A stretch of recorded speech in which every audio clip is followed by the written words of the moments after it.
What's going on, you guys? It is Corbin Stuckey of PixelTalk here, and today I'm here to give you my review of Marvel's Black Widow. It's finally out.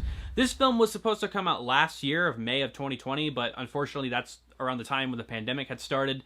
And this film kept getting pushed and pushed, and, you know, everything's kind of getting back to normal, at least movies so far. Movies are being released weekly now, and we're seeing Black Widow finally. And the movie is also available on Disney Plus for anybody who's not feeling going out to the movie theaters just yet. It's available on Disney Plus. But even though the movie is available on Disney Plus, it's pretty obvious that Marvel really wanted this movie to be out in theaters. They thought it was a theater experience. That's why it took so long for this movie to come out, because they really believed that this film should have been a theater experience, that it was going to make its return. Well, obviously it was going to make its return in some form or manner. It's a Marvel film. But they had faith that this film was going to be super, super successful. And do I think that this film should have waited the year that it did?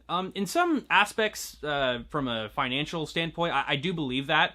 But let's talk about the film by itself. So this film follows Natasha Romanoff after the events of Captain America Civil War. She's on the run because she violated the Sokovia Accords, and she actually is called by an old family member to help her out in this situation, uncovering this organization that's actually responsible for her becoming the Black Widow that we know today. The film also shows glimpses of Black Widow's origins and how she became who she was, and the organization that was responsible for making her who she is today. We also get to see a different side of Natasha Romanoff, her Russian side, who she was affiliated during her Russian days. And what did I think of this film?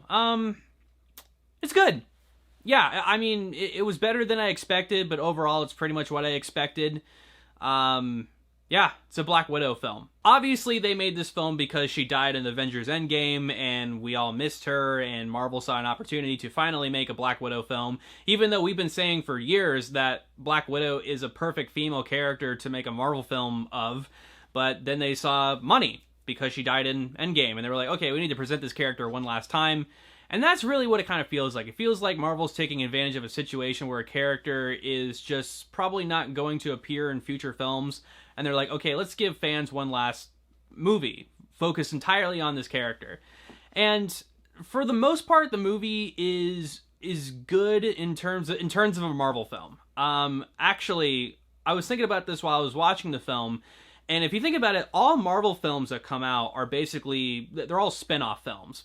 Like, they're spin-offs of the first Iron Man film that came out in 2008. But because they're just so well made, they just feel like the next installments in the MCU, this Marvel franchise that we've grown to love. Whereas this film, it kind of feels, for the first time, it feels like a spin-off film. It feels like a film that you don't necessarily have to watch, but it's still kind of cool. I was honestly thinking, as I was watching it, I was like, man, this is very similar to... It's better than... I don't want to get, misquoted, because it's better than this film, but it kind of feels like X-Men Origins Wolverine, where we have a character who is presented in these films that we saw, and their arc was completed in a way, but we realized that there was so many questions that we had about their past, and we got a movie based on them. But unfortunately, the past stuff, where it showcases her as a child and how she came to be in this organization, is all showed through montages, very similar to X-Men Origins Wolverine, where the stuff that we want to see and the stuff that we're really interested in is showcased in a montage format with a Kurt Cobain cover. Honestly, the montage sequence is the most memorable part about this film. It's very gritty, it's very dark. I actually was like, man, this is some pretty hard, heavy stuff. It showcases children and things of that nature. After seeing that, I was like, all right, let's get on board with this film. The first third of the film feels pretty good for the most part. It actually kind of feels like a Bourne film, where it's very espionage, there's stuff going on. Even the fight sequences alone kind of feel like Bourne supremacy. So the first third of the film was pretty good. Then it kind of starts becoming a Marvel film, where the film starts to not necessarily focus just on Black Widow, but it starts to focus on extra things. And the film is trying to stuff so many things in this one film instead of focusing on things that we want to know, like Budapest. Budapest is mentioned in the film briefly. The film actually even takes place in Budapest, but we never really get to see that scene that Natasha Romanoff and Clint Barton were talking about in Avengers. And you know what I mean? It just, there's so many questions that we have about Black Widow that have been presented in past films, like that reference alone and her upbringing, that could have been just a film by itself, but instead it tries to showcase this other story and just only mentioning the stuff that we've come to have questions about.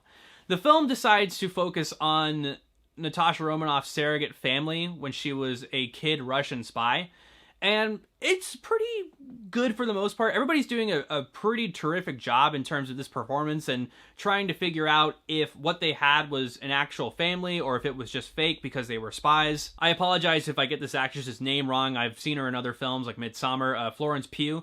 I think she really stood out in this film. I loved her humor, especially with her Russian accent.